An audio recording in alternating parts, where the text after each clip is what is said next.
Jadi berbalik kepada firman Tuhan itu tadi, segala sesuatu diperbolehkan. Tetapi adakah yang membangun? Mau ajar untuk mendidik dan mulalah untuk Yes. belajar bertumbuh. Yes. Bukan hanya daripada iman rohani kamu. Kalau iman rohani kamu bertumbuh, sepatutnya kerelaan hati kamu juga makin terbuka.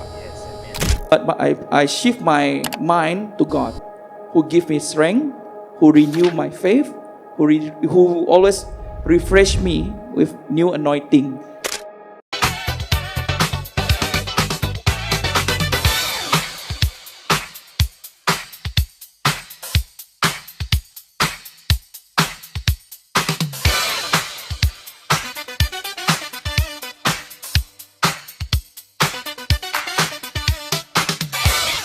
Welcome to the Game Changer Podcast.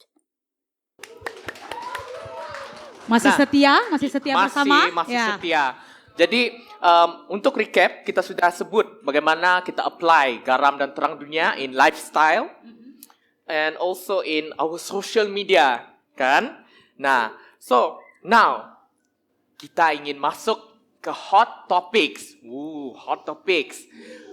Perkara yang banyak dipersoalkan, banyak dipertanyakan, tidak salah di social media kah? Ataupun kepada leaders, kepada pastors. Memang soalan ini banyak ditanyakan. Jadi saya tujukan soalan ini kepada Pastor Lucas. Okay, so Pastor, bagaimana tentang keuangan? Bagaimana kita boleh menjadi berkat di dalam keuangan? Dan saya berikan situasi, soalan yang lebih spesifik. When it comes to persepuluhan dan persembahan di gereja, wajibkah kami sebagai students ataupun young adults yang baru bekerja, yang sedang bekerja, wajibkah kami memberi? Dan berapakah amount ataupun jumlah persepuluhan ataupun persembahan yang harus kita berikan? Silakan, Pastor. Baik, thank you untuk soalan itu. Bagi saya selalu ingatkan muda-mudi saya sendiri dan juga siapa-siapa yang tanya lah, pernah banyak yang tanya tentang topik ini karena ini jadi isu yang agak sensitif sebenarnya karena menyentuh tentang keuangan. Betul.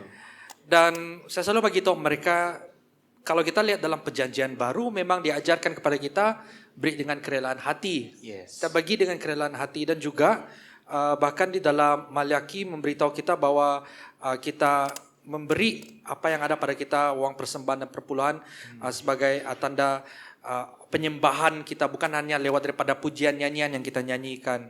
Jadi bagi saya adalah yang pertama kerelaan hati.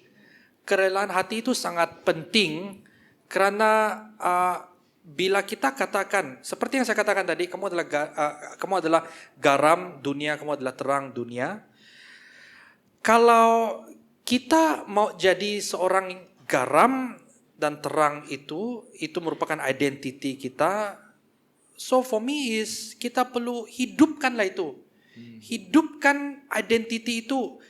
Identiti itu sudah ada, tapi masalahnya adalah kadang kita tidak mau pakai atau peranan kita sebagai garam dan terang itu untuk seperti garam. Garam itu ada di sana, tapi kalau garam itu tidak menyentuh makanan, apa gunanya? Betul. Jadi tidak bergunalah garam itu. Jadi bagi saya begitu juga dengan kerelaan hati. Tapi pertanyaannya, apa kita rela untuk memberi? Itu dia sebenarnya. So bagi saya first sangat senang. Tak perlu buat complicated. Bagi dengan kerelaan hati. Kalau ada yang memaksa, mesti bagi. Kalau tidak bagi nanti masuk masuk neraka dan sebagainya. But seriously, saya pernah berjumpa dengan orang seperti ini. Dia bagi tahu, the reason why I don't go back to church is because my leaders force me. Kalau saya tidak bagi, saya masuk neraka dan sebagainya. Dan bagi saya, berapa jumlah untuk kita beri? Ya, yang pasti perpuluhan kita itu bukan saya cakap minimum 10%. Actually, that is just to tell you the 10% untuk diberi seperti apa yang sudah dibuat di dalam perjanjian lama atau orang dulu-dulu. Sebenarnya kamu dapat memberi lebih lagi daripada itu. Jadi bagi saya, itu sebenarnya tidak perlu dijadikan masalah kalau kita di tempat yang pertama, pandai atur keuangan kita. Itu sepatutnya tidak jadi masalah. Kalau itu jadi masalah, mungkin kita perlu tanya dulu bagaimana pengaturan uang kita. Karena bagi saya, before I go there, persembahan juga sama. Bagi saya bagi tahu muda-mudi juga, muda-mudi saya sendirilah. Karena saya melayani mereka dan saya bagi tahu mereka. Kalau persembahan kita bagi RM1 dan begitu banyak RM1 yang dikumpul dalam tangguk, apa bezanya kita memberi waktu kita sekolah rendah, masa kita pelayanan kanak-kanak dan hari ini? Bagi saya secara logik, apakah ini Alkitabiah? No, it's not Alkitabiah. Tetapi logiklah, sepatutnya kamu bertumbuh dan kamu tahu, takkanlah kamu nak bagi RM1 lagi. Kamu sudah dewasa. Bagi saya saya ingat waktu saya kecil dulu. Saya bagi RM1 karena itu yang mak bapak saya bagi. Jadi itu yang saya masukkan ke dalam tangguk. Now saya yang bekerja, saya melayani, ada uang yang diberikan kepada saya. Saya bertanggung jawab bukan hanya untuk beri RM1, tapi bagi saya, I have to give more persembahan saya. Bagi keperluan yang baik. Dan ada yang berkata, wah tak cukup duit lah pastor dan sebagainya. Sudah bagi tahu tadi kan tentang pengaturan uang tidak betul. Kemungkinan kadang-kadang kan saya masih ingat, masih kamu ingat waktu recon untuk kita charge harga yuran itu sudah jadi isu. Dan saya soal perkara ini, bahkan kemana-mana saya pergi kalau saya bercakap tentang keuangan. Sorry ya kalau ada yang terasa, tapi perlu pun. Kalau vape saja kamu dapat beli setiap bulan, berapa harga vape? Saya tidak tahu lah, 40, 50, 60. You can spend it every month. Oh bayangkan 60. Dalam satu bulan berapa minggu? 4 minggu. Apalah RM10 itu untuk persembahan setiap minggu. Kalau you dapat spend for vape. Tapi bertobatlah kalau kita spend untuk benda-benda yang tidak betul. Bukan hanya vape. Hari ini, game. Berapa kita reload game? Berapa kamu untung daripada game? Ada yang kata, wah baru minggu lepas ada yang kawan saya bagi tahu, saya dapat 10.000. Mari kita pergi ke LA. LA. Kita pergi barbecue bro. Dia bagi tahu saya. Aduh, but seriously, kita lihat diri kita sendiri. Sepatutnya kita beri lebih lagi. Kalau kita bagi RM1 lah, for me. Apakah ini Alkitabiah? Tidak. Apakah ini ada hukum Taurat? Tidak. Tapi kamu lihatlah kamu dengan anak kecil yang bagi RM1. Kamu mau bagi RM1. Kamu juga bagi RM1, kamu lipat-lipat RM1 biar orang tidak lihat. For me, stop it lah. Banyak keperluan kita dalam pelayanan.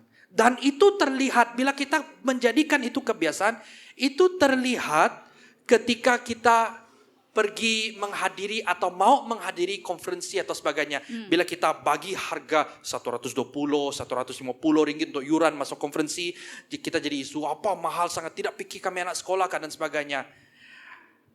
Bukan kami tak fikir, tapi kami mau ajar untuk mendidik dan mulalah untuk belajar bertumbuh. Bukan hanya daripada iman rohani kamu. Kalau iman rohani kamu bertumbuh, sepatutnya kerelaan hati kamu juga makin terbuka. Yes, amen. Wow, amazing. Jadi sekarang nih kita mau beri berapa? Bertobatlah RM1 itu. Ya, kita bertobatlah kalau masih memberi RM1. Oke. Dan ya, kita memberi juga daripada sukacita yang ada daripada kita. Amin. Oke, kita mau dengarkan sedikit kesaksian daripada Sis Angela. So, mungkin macam mana tentang pengurusan keuangan? Oke, kita boleh lihat daripada kamu student sehingga kamu bekerja. Adakah kamu apply 10% ini ataupun macam mana? Ya. Oke, kalau saya semasa saya student adalah tahun 2010-2013. Jadi kamu dapat bayangkan apa pinjaman yang kami dapat. Masa itu saya mendapat pinjaman PTPTN sebagai student. Dia akan keluar ikut SEM lah. Contoh, satu SEM tu keluar 3.000. Jadi besar kan mau bagi 300. Yes, saya setia untuk memberi. Karena satu juga yang buat saya, itu kan duit pinjaman dan bukan duit saya bekerja. Kita bayar balik lagi. Ya, ya. nanti parents aku bagi aku duit juga lagi nanti. Macam ya. Aku fikir jadi bagi aku bagi 300 10% daripada 3,000 ya tadi. And then sepanjang 1 bulan of course kita ada terima duit daripada parents. Contoh parents aku bagi 200 1 bulan. Aku bagilah RM20 macam ya. Tetapi bila kita tengok tadi, bila Pastor Lucas mention event-event yang dijalankan di gereja, ya saya juga melayani masa tu. Memang akan ada event yang dijalankan. Apa yang saya lakukan, macam mana? Saya bukan jenis main games. Saya bukan jenis yang tu. Jadi saya ada simpanan untuk memberi ataupun menyertai sesuatu event yang memerlukan yuran. Dan masa tu saya rasa yuran dia tidaklah yang terlalu besar mungkin bagi saya. Dan amount masih lagi saya dapat bayar pada masa tu. Sebab saya tidak tahu keadaan sekarang kan. And then satu juga mendiang bapak saya selalu cakap, kalau kau tidak ada duit untuk makan, kau bagi tahu. Jangan kau diam-diam. Kenapa? Sebab dia pernah dengar anak kawan dia takut meminta duit, macam rasa kasihan bapak dia tidak ada duit, jadi dia tidak minta. Jadi dia tidak makan dalam berapa hari. Jadi dia tidak mau itu terjadi dengan anak-anak dia. Jadi dia selalu cakap macam ni. Kalau kau tidak ada duit untuk makan, kau bagi tahu saja. Walaupun masa tu dia tidak ada duit, saya tahu dia tidak ada duit masa tu, dia akan sanggup pinjam ataupun dia akan carilah solusi macam manapun untuk saya dapat saya dapat hiduplah masa tu. Saya berjauhan tadi. Itu yang membuatkan juga saya menghargai apa yang bapa saya sudah buat, bagaimana dia mampu mencari ataupun sanggup mencari apa juga cara supaya saya dapat belanja untuk makan, dan saya mau setia juga untuk memberi apa yang dia sudah beri. Sebab saya percaya itu bukan itu berkat yang Tuhan sudah belikan, dan saya dapat makan dan saya mau memberi kerana ada satu perasaan dalam hati saya mau menghargai segala yang saya terima, tidak kira itu dari bapak saya kah, dari pinjaman yang saya terima kah, ataupun dari mana-mana juga sumber, saya mau memberi macam itu. Wow, amazing. Jadi saya boleh katakan sebagai student ataupun sebagai pekerja adalah mungkin saya katakan tidak terkecuali kita untuk belajar, untuk memberi. So bagaimanapun amount kita itu, jadi kita mau sentiasa belajar. Begitu, betul? So kalau sekarang ini pattern ataupun apa yang viral selalu kita buatkan, makan pergi mana? Zeus. Pergi minum. Pergi kantin, apa nama kedai itu yang viral tuh? Kantin, begitu kan? Granary, begitu kan? Ya, so kalau pergi ke kedai-kedai seperti itu, kalau kamu spend satu air Zeus tuh, paling murah berapa? RM6.8. Oke, RM6.8. Oke, boleh kita spend di sana RM6.8. Kalau 30 hari darab RM6.8. Jadi di sana kita fikirkan kembali. Oke, saya percaya setiap pribadi kita biarlah bersama-sama mengambil belajar untuk ambil serta untuk memberi ini dengan sukacita kepada Tuhan. Oke, dan itu adalah semasa kamu student. Kalau macam mana masa kamu bekerja, Sis Angela? Okay. Masih? Ya, tidak. Just kidding. Semasa seperti yang saya kata tadi, semasa saya student, saya melakukan itu. Saya mau share juga satu sebelum saya. Kenapa saya boleh lakukan itu tadi? Semasa saya student, semasa saya Sunday school, saya sering melihat ayah saya. Dia bukan orang yang jenis selalu pergi gereja. Dia bukan yang jenis melayani di church. Dia seorang peminum. Dia seorang perokok. Tetapi saya selalu melihat dia memberi di gereja. Dan itu yang membuatkan saya, dia keluar macam ni. Tapi kenapa dia masih? Itu satu poin yang saya boleh belajar dari apa yang saya tengok semasa saya kecil yang membuatkan saya mau mengikuti teladan bapa saya ini tadi. Jadi bila saya tengok dia memberi, walaupun ya ada hal-hal lain yang tidak menjadi berkat, tapi satu hal ni menjadi berkat dan saya mau ikuti, saya mau contohi. Dan seperti yang saya selalu cakap tadi, semasa bekerja adakah saya masih apply? Yes, saya masih apply. Apa yang saya lakukan? Ya, kita yang bekerja, kita akan ada KWSP, betul? Kita ada simpanan-simpanan lain. Dan saya melakukan hal tersebut. Dan kalau kamu tengok semasa COVID, faktor kerjaan kami sangat terjejas di mana kami dalam bidang tourism. Bila tourism kan COVID, pelancong tidak dapat masuk. Jadi kami memang zero pendapatan lah. And then puji Tuhan, saya satu-satunya staff yang dikekalkan dalam company, di mana semua mereka tidak nama dia dibuang, tetapi mereka masih dalam company cuma tidak menerima gaji macam tu. Dan semasa kejadian itu, kamu tengok banyak kerajaan tolong mereka keluarkan apa tu nama benda yang keluar 5,000 dari KWSP. Apa nama-nama? Adalah nama kan? Jadi saya rasa ada 3 Lupa saya nama dia. 2 ke 3 kalinya keluar lah. Yes. So kau boleh keluarkan duit KWSP. Betul. Jadi apa saya buat? Saya keluarkan duit tu KWSP, saya masuk ke ASB. Kenapa? Sebab saya tengok interest ASB lebih tinggi. Jadi dekat saya main dekat sana lah. Berapa belasan ribu lah aku masuk ke ASB, dan bila ujung tahun, boleh tahan juga, besar juga dia punya bunga macam tu. Itu salah satu cara. Dan saya juga menyimpan untuk perkahwinan. Walaupun masa tu saya belum ada calon. Amazing. Saya masih single. Amazing. Saya belum ada calon. Saya tidak tahu dengan siapa saya akan berkahwin. Tapi saya ada satu saving khas untuk kahwin. Yes. Kerana saya imani ada ni nanti. Ada ni. Macam tu. Ya, dan supaya nanti mana tahu bulan depan ada orang kan tiba-tiba. Mana tahu. Ya, kita tidak tahu. Kan ya, benda-benda macam ni. Dan tidaklah saya tiba-tiba baru mau kumpul duit kan. Betul. Dan walaupun 1 tahun kau baru mengenali kah, 1 tahun mau saving pun aku rasa belum cukup juga. Yes. So itu membuatkan saya rasa saya perlu saving untuk kahwin. Walaupun masa tu saya belum ada calon. Ya. Wow, amazing. Saya percaya ini boleh menjadi satu inspirasi ya daripada Sis Angela, single, belum ada calon pun tetap menyimpan kena iman ya. Kahwin juga. Begitu. Thank you, Sis Angela.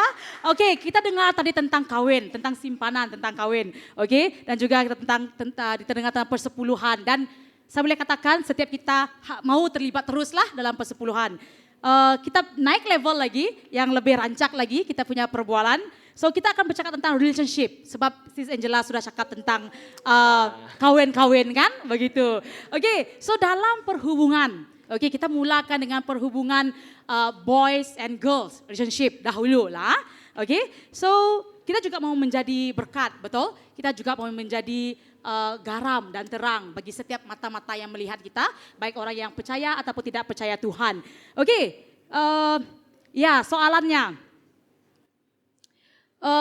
apakah masih ada perlu batas-batas dalam hubungan lelaki dan juga wanita? Dan adakah hal ini masih relevan untuk kita menjaga kesucian? Ya, saya serahkan kepada Brother Steve dan juga Sis Angela. Som kamu dua, siapa mau dulu jawab? Alright, soalan tadi berkenaan dengan batas kan, Ya. batas hubungan. Jadi ya soalan itu juga kami berdua soal berkahwin. Oke, berkenaan dengan berkenaan dengan batas hubungan. Ya, kalau kita berkata berkenaan dengan hubungan, saya percaya kita semua dalam ruangan ini, kita juga adalah makhluk yang berhubungan. We want social, we want to have a relationship. Baik itu BGR kah, hubungan dengan keluarga kah, hubungan dengan ibu bapak kah, jadi dengan teman-teman kah. Semua ini adalah kita katakan di sini adalah diklasifikasikan sebagai hubungan. Namun dalam perhubungan memang kita juga ada batas. Even kita dengan ibu bapa kita pun ada juga batas yang kita jaga. Even dengan kawan-kawan kita memang ada batas yang kita jaga. Baik itu sama jenis ataupun lawan jenis. Jadi batas itu tidak boleh kita lari daripada statement di mana kita harus juga menjaga pada akhirnya. Apalagi dengan lawan jenis. Seperti mana yang Sis Lolo katakan. Jadi firman Tuhan itu sudah berkata kepada kita supaya kita menjaga kesucian, menjaga maruah diri kita, supaya kita tidak melakukan hal-hal yang tidak baik bagi Tuhan. Itu bagi Tuhan ya, yang pertama sekali, bukan sekadar di mata manusia, tetapi di mata Tuhan. Jadi look this at a point whereby kita lihat di mana Tuhan melihat itu tidak baik. Jadi sepatutnya itu bagi kita sendiri kalau kita mengenal Tuhan, kita mau menjadi berkat dan kita mau menjadi garam dan terang, jadi batas itu harus dijaga. Oke, so ada satu soalan hot. Oke, soalan yang boiling macam tu. Panas. Untuk menjadi berkat bagi orang, khususnya kita di sinilah. Sis, Angela, bolehkah pegang tangan? Sis. Bolehkah pegang tangan boyfriend Kita girlfriend? berdua kah? Oh, boyfriend girlfriend. Oke. Bolehkah? Bolehkah pegang Pegang tangan tangan. boyfriend girlfriend? Oke. Ya. Saya tidak mau menjawab boleh atau tidak. Saya mau kembali kepada ayat firman Tuhan yang Pastor cakap tadi di dalam 1 Korintus 10 ayat 23. Saya akan baca dalam versi BM. Saya rasa macam dia lebih itulah. Nyentuh. Segala sesuatu diperbolehkan. Benar. Tetapi bukan segala sesuatu berguna. Segala sesuatu diperbolehkan. Benar, tetapi bukan segala sesuatu membangun. Jadi saya mau bertanya kembali. Di saat kamu pegang tangan, adakah itu membangun orang-orang yang melihat? Mungkin okey bagi kamu. Saya okey je. Saya dengan kami dua boleh jaga relationship kami. Takkan ada terjadi apa-apa. Tetapi orang yang melihat yang tidak mempunyai perspektif seperti kamu, mereka pun buat, mereka pegang tangan. Tetapi mereka tidak sama tadi fikiran dengan kamu kan? Hari pertama bercinta pegang tangan. Hari kedua bercinta, apalagi mesti dia mau lebih-lebih lagi kan? Selepas 1 tahun bercinta, takkanlah pegang tangan je. Betul. Dia mau pegang mana lagi? Pegang bahu. Okey, kalau pegang bahu mestilah berdekatan kan? Mungkinlah pegang bahu macam tu. Mestinya mau lebih dekat. Lepas pegang bahu mau pegang apa lagi kan? Ya, sebab kita tidak tahu masing-masing macam mana cara mereka menjaga kekudusan mereka, macam mana mereka merespon dalam hubungan mereka. Yes. Jadi berbalik kepada firman Tuhan tu tadi, segala sesuatu diperbolehkan. Tetapi adakah yang membangun? Yes. Adakah kamu rasa kamu dapat menjadi berkat setelah kamu melakukan benda-benda yang seperti itulah. Betul. Jadi saya tidak akan cakap ya atau tidak, kamu sendiri fikirlah adakah kamu boleh menjadi teladan dan terang dunia jika kamu melakukan hal tersebut. Mungkin sis boleh share sedikit macam mana dengan husband sebelum menjadi husband and wife? Ya, saya mau jelaskan tadi ya. Steve cakap tadi, ya kami dua sudah berkahwin. Bukan dia berkahwin dengan istri dia. Saya berkahwin dengan suami saya. So masing-masing ada husband and wife sendiri takut ya. salah. Ya. Takut yang melihat salah, anggap Salah tafsir, maaf atas Okay. kesalahan tafsiran Okey, itu. mungkin saya boleh share sedikit. Saya berkahwin pada tahun 2023 dan saya mengenali suami saya pada tahun 2010 semasa saya datang di Kuching. Dan semasa kami kenal semasa di Kuching sebagai kawan sepelayanan. Dan saya kata tadi kawin 2023 kan. Kamu rasa berapa lama kami bercinta? Hah? Berapa tahun? 13 tahun. Tidak. Kami berkawan baik dan kami hanya bercinta 1-2 tahun je selepas COVID. Selepas COVID terjadi hanya seberapa tahun je. Kenapa itu boleh terjadi? Kerana kami sudah berkawan lama. Saya tahu dia siapa, saya tahu dia macam mana, saya tahu apa membuatkan dia marah, saya tahu apa benda yang dia suka, tidak suka. Jadi bila kami dalam in relationship dan kami berkomitmen untuk next level, saya tidak ada masalah untuk memikirkan, dia ni nanti kan macam mana dia ni nanti adakah macam ni. Tidak, saya fikir ke sana sudah sebab saya sudah mengenali keluarga dia. saya mengenali dia macam mana, dan bila masa itu terjadi adalah semasa kami berkawan tu tadi. 10 tahun juga tu kami berkawan, dan sepanjang kami berkawan, dia ada girlfriend, saya ada boyfriend juga. Kami masing-masing ada hidup ataupun background yang berbeza. Tetapi seperti saya kata tadi, sepanjang kami berkawan, kami menjaga jarak. Walaupun selalu orang kata, ini abang angkat saya, ni adik angkat saya. Relax lah, bolehlah kami macam ni. Lepas tu pergi mandi di sungai, berdekat-dekatan, berpakaian entah. Ya, yang pasti tidak menjadi berkat. Dan itu sangat tidak baik. Dan itu yang kami lakukan semasa kami berkawan dan semasa kami in relationship. Kami membawa bagaimana cara kami berkawan ke relationship. Itu tidak ada masalah bagi kami untuk menjaga jarak sebab kami sudah jaga jarak semasa kami berkawan. Bayangkan kami tidak jaga jarak semasa kami berkawan, sekali in relationship lagi lah, kami mau lagi lebih sebab kami sudah in relationship tadi. Jadi itu adalah kesepakatan bersama. Kita tidak dapat bandingkan hubungan kami dengan orang yang lain, mungkin ada berbeza, tapi itu yang pengalaman saya. Dari saya dengan suami. Tapi ada pegang tangan kah sis? Saya ada. Balik lagi soalannya tadi apa? Saya ada. Sepanjang kami dua tidak pernah pegang tangan, walaupun dating, tetap berjalan bersama, cerita, dan ya sis Lolo juga kadang-kadang menjadi orang ketiga semasa. Saya jadi ubah nyamuk lah. Itu pentingnya teman ataupun community yang membangun, yang menjaga kamu. Kalau saya tidak ada kawan yang macam ni kan, ya tidak adalah orang menjaga, tidak adalah orang menjadi mirror saya ataupun memberi input ataupun menegur saya sekiranya saya mengatakan sesuatu yang tidak baik macam tu. Ya.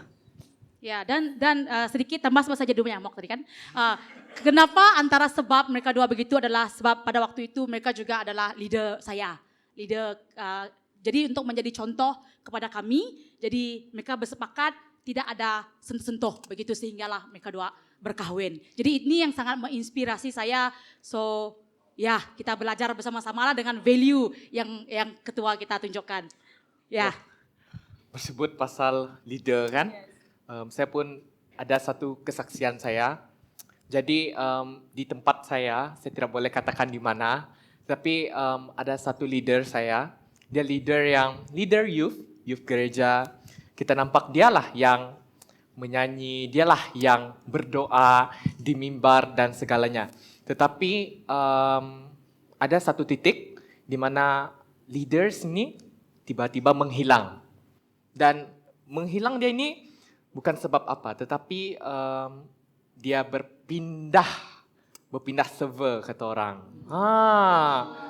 Wow, dan boleh rasakan macam mana rasa sakit dia. Dia rasa macam someone that I look upon to, but is doing something like this.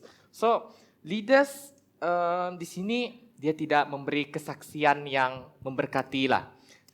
Macam yang Lolo katakan, dia katakan leaders should be teladan. Sepatutnya menjadi contoh. Namun contoh yang mereka berikan di sini tidak baguslah, tidak menjadi berkat. So, how do you want to prevent that actually, kan Lolo? Ya betul. Jadi tadi kita dengar tentang relationship. Jadi kita tidak mau panjangkan lagi lah. Now we go to the friendship, ya, tentang friendship. Jadi seperti yang Daniel katakan tadi, dia ada leader atas dia, kan, dalam kita bergaul sekarang ini tiba-tiba kawan dia menjadi apa? Dia convert lah, begitu kita katakan, okay? So saya juga ada pengalaman seperti itu. Dalam persahabatan, mula-mula saya masih baru percaya Tuhan dalam umur 19 tahun. So ada seorang kawan, so dia adalah orang yang kuat, CF. So dia bawa saya percaya Tuhan, melayani dari dia. Dan ada sampai along the way, perjalanan kehidupan kita, dia convert, okay? Juga hal yang sama. Pergi ke agama lain begitu. Jadi sebagai seorang sahabat, ya ini soalan sudah. Sebagai seorang sahabat, macam mana kita mau mengatasi hal ini supaya dia adalah orang yang menjadi contoh, menjadi berkat kepada kita. Jadi bagaimana kita mau prevent hal ini supaya tidak terjadi? dalam konteks persahabatan. Ya, saya serahkan kepada Pastor Lukas dahulu. Mereka tunggu-tunggu kan mana satu yang mau nyawa sholat nih. Susah. Jadi soalan nih. bagaimana untuk perkara ini dapat dielakkan? Yes, ya? betul. Seperti yang banyak kali disebutkan dari tadi oleh kami, yaitu perlu ada community, perlu ada circle itu. Kalau circle kita adalah circle yang lain, yang berbeza, yang tidak membangun, jadi senang untuk kita jatuh, kita tukar server, atau apalagi term dia. Saya tidak tahu, apakah kita masih guna circle atau bestie, circle, ya begitulah dia kan. So hati-hatilah siapa bestie kita, siapa circle kita. Kalau circle kita tidak membawa kita untuk melihat Kristus, tidak bagus. Kita juga yang sepatutnya menjadi circle yang membangun, menolong, mendorong orang yang dalam keadaan seperti itu. Seperti yang dikatakan banyak kali tadi tentang garam dan terang. Kamu adalah garam, kamu adalah terang dunia. Sangat menarik karena di sini saya rasa aplikasi dia sangat baik untuk garam. Karena garam itu menolong, membantu untuk stop daripada perkara itu atau bestie kita atau kawan kita terus jatuh terus dalam keadaan yang entah kemana lah. Jadi itu gunanya kita jadi garam itu. Bantu dia, tolong dia. Bukan kita ketawa dia, bukan kita post, nah ambil kau, tak mau dengar sebagainya. No, kita perlu bantu. Kalau kita lihat dia, oh jalan dia sudah berapa step mau pergi ke neraka. Kita bantu halanglah itu. Dan kita bantu dia untuk melihat Tuhan. Jadi itu bagi saya lah. Ya, mungkin sedikit daripada Sis Angela ataupun Brother Steve. Bantu ataupun kita menghakimi. Oh, wow. Bantu ataupun menghakimi. Ya, saya bagi ya, we listen, we don't judge. Ya, kalau kita ada satu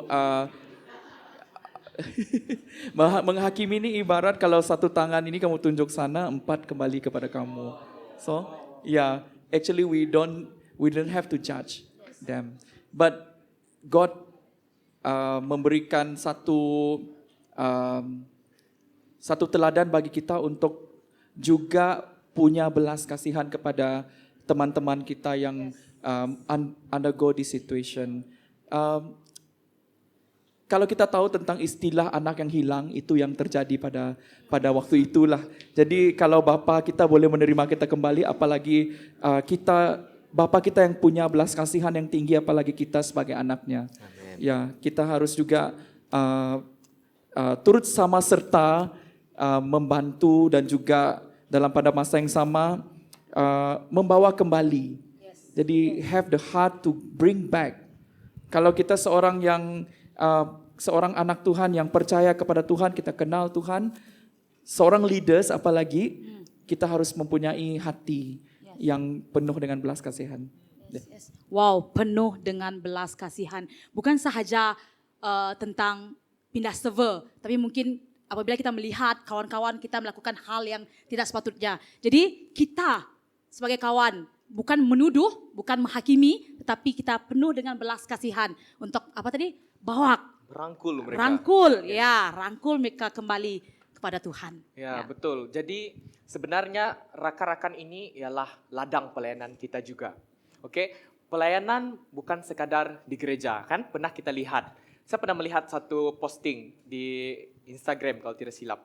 Apabila gereja itu habis dia punya servis, dia kata selamat melayani. Dia tidak berkata, oh see you next week. Happy Sunday. Tidak. Dia berkata selamat melayani. Nah, kenapa melayani? Karena apabila kita step out of the church, that is your real pelayanan. Itulah pelayanan kamu yang sebetulnya. Dan kamu akan keluar mencari rakan-rakan kamu yang hilang tadi. Kita rangkul mereka. Oke, boleh? Oke, so berkata tentang pelayanan. Mungkin kita boleh tanya dengan Brother Steve. Pernahkah merasa burn out ataupun letih, lelah di dalam pelayanan?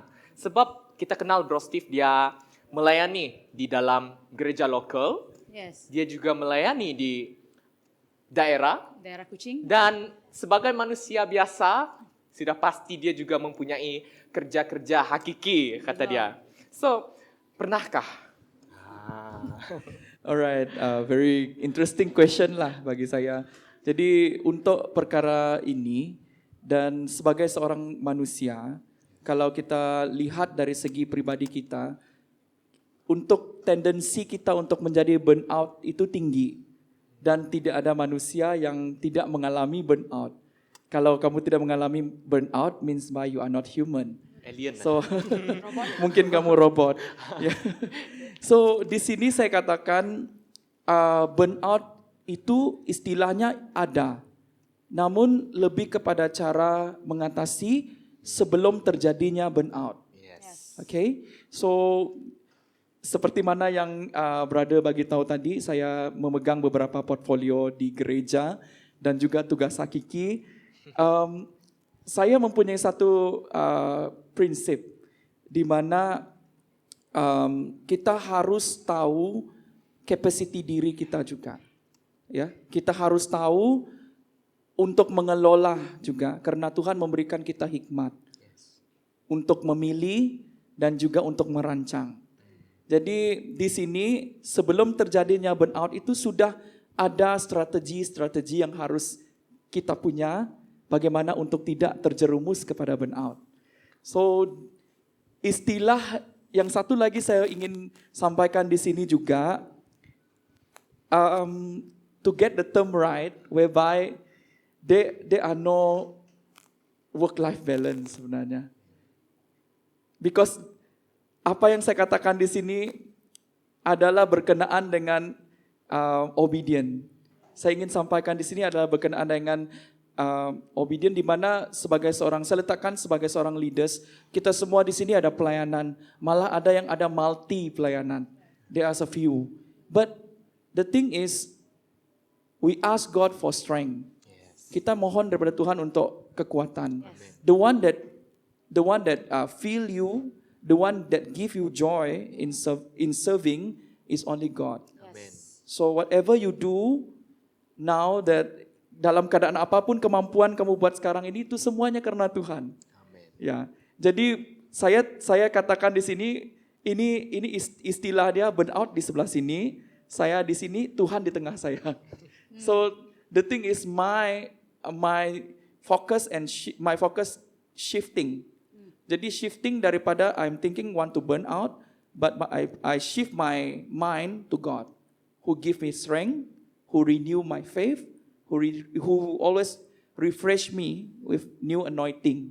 So that is the most important thing. Kalau kamu dalam, tidak kisahlah, sebab pekerjaan juga adalah pelayanan. Okay? Betul. Pekerjaan juga ada pelayanan kamu, ladang pelayanan kamu. Tidak semestinya kamu melayani di gereja. I'm not talking about in the ministry on the church perspective, but also in the workplace. Even ada juga yang saya sangat menghormati juga kepada setiap pribadi yang mengambil keputusan untuk tidak terlibat pelayanan karena ada pekerjaan. Mungkin itu capacity dia.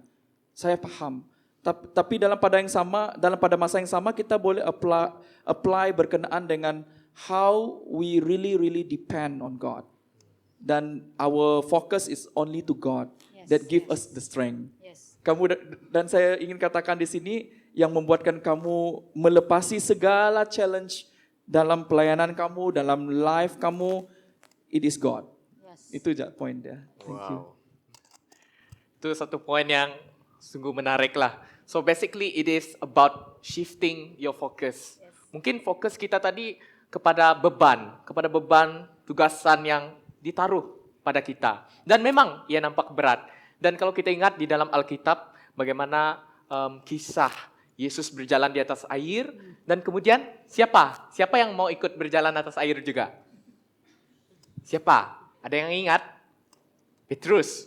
Mana Petrus sini? Saya rasa sini ada Petrus. Jadi apabila Petrus dia ingin juga berjalan di atas air, fokusnya kepada Yesus.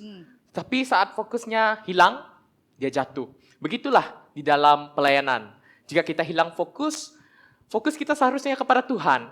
Dan kita percaya Tuhanlah yang memberi kita kekuatan untuk terus menjalankan dan terus melayani. Dan mungkin Sis Angela, mungkin ada pengalaman bagaimana dalam pelayanan. Sebab kadang-kadang melayani ini kita tahu ada orang yang melayani. Tetapi adakah mereka tulus? Adakah mereka tulus sebenarnya di atas mimbar? Ataupun sekadar Perform saja. Betul, ataupun sekadar dia buat saja. Buat saja. Sebab jadwal saya melayani minggu tu. Nah inilah. Oke, kalau saya berbalik kepada itu tadi, situasi tersebut, saya mulai melayani saya tingkatan 1. Saya tidak ada Sunday school kerana saya ada pengalaman yang kemudianlah kita share itu. Jadi tingkatan 1 saya mulai melayani dan sampai sekarang.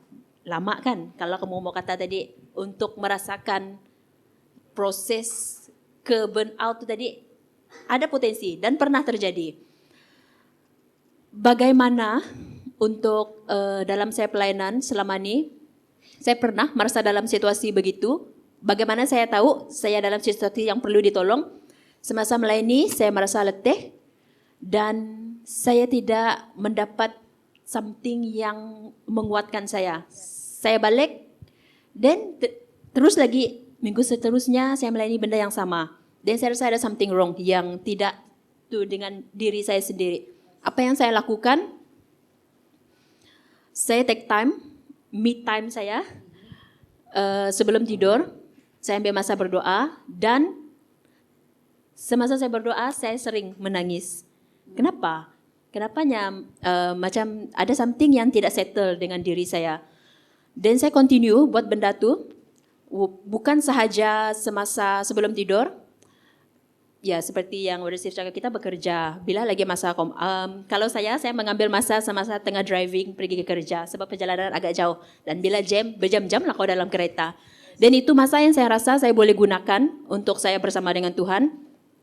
Dan setiap kali saya memuji Tuhan sepanjang saya driving, saya boleh mengalirkan air mata, saya boleh worship yang adulilah orang kiri kanan tidak tahu pun apa yang terjadi kan, yang pasti mungkin mereka tengok sekelas pandang apa halnya atau menangis dalam kereta macam tu. Tapi itu adalah waktu saya bersama dengan Tuhan dan saya pergunakan waktu itu. Dan sepanjang proses itu terjadi, saya sendiri merasakan perubahan dalam diri saya. Dan semasa saya melayani, tidak seperti yang saya kata tadi yang sebelum ni. Dan saya percaya itu adalah tindakan pribadi kamu sendiri kerana kamu mengenal siapa diri kamu, kamu tahu apa yang membuat kamu rasa down, apa yang membuat kamu tidak dapat melayani Tuhan dengan bebas, apa yang membuatkan kamu tidak diberkati walaupun kamu sudah mendengar firman Tuhan. Jangan selalu gunakan istilah macam tidak tune firman Tuhan pastor tu. Macam jangan sesekali menyatakan hal seperti itu. Cuba kamu tukar balik situasi ya.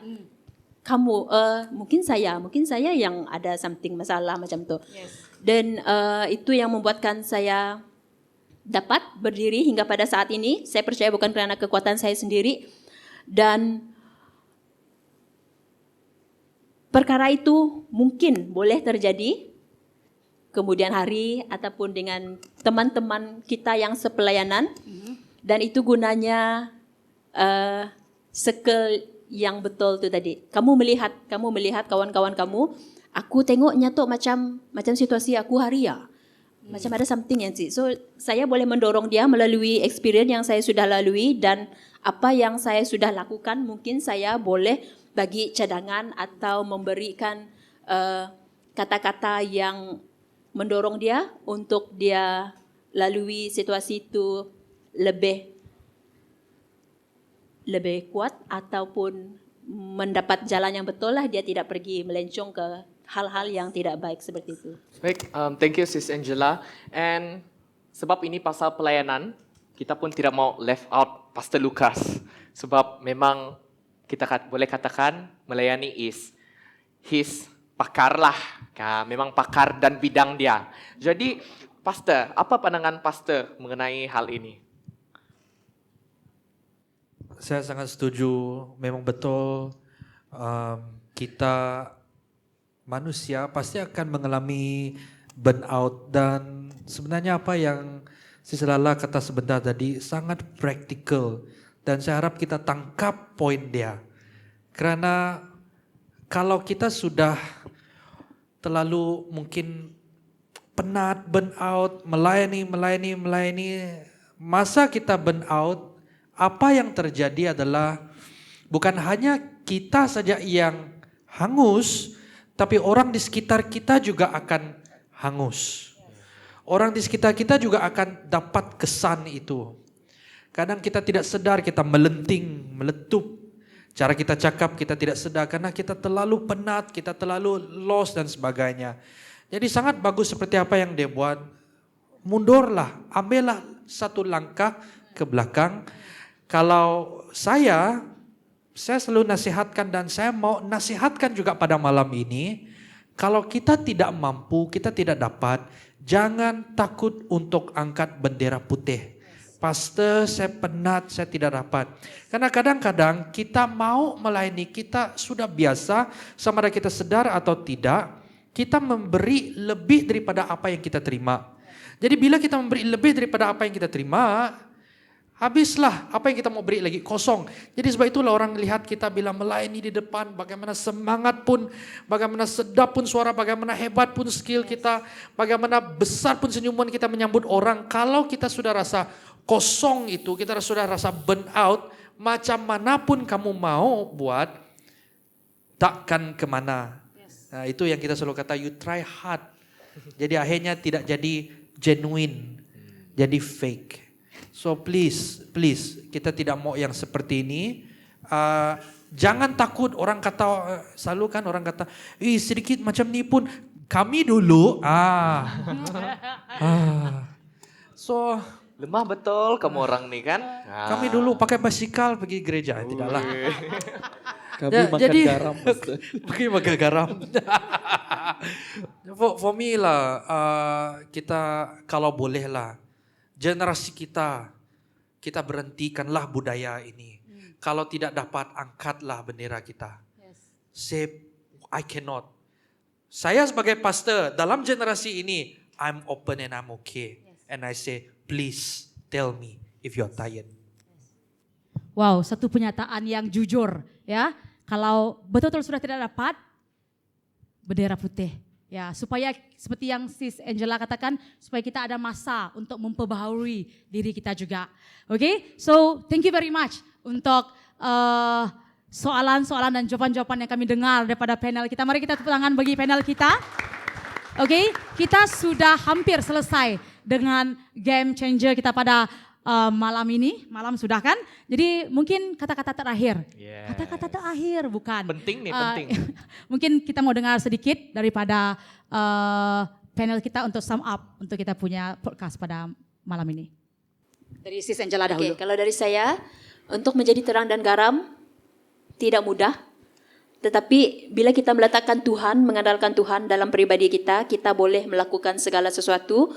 Karena saya percaya apa yang telah terjadi dalam hidup saya, pengalaman hidup saya percaya Tuhan sentiasa ada bersama dengan saya. Dalam titik terendah saya sekalipun, bila saya mengandalkan Tuhan, bila saya kata saya tidak mampu, bila saya kata Tuhan, saya sangat rasa saya tidak layak. Tetapi bila kamu mengandalkan Tuhan dan kamu meletakkan Dia di tempat yang pertama, saya pasti tiada yang mustahil.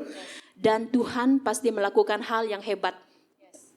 Dan kamu akan menjadi berkat kepada orang-orang di sekeliling kamu dalam pekerjaan, dalam persekolahan, di mana juga Tuhan percayakan untuk di mana tempat kamu berada, baik dalam keluarga juga.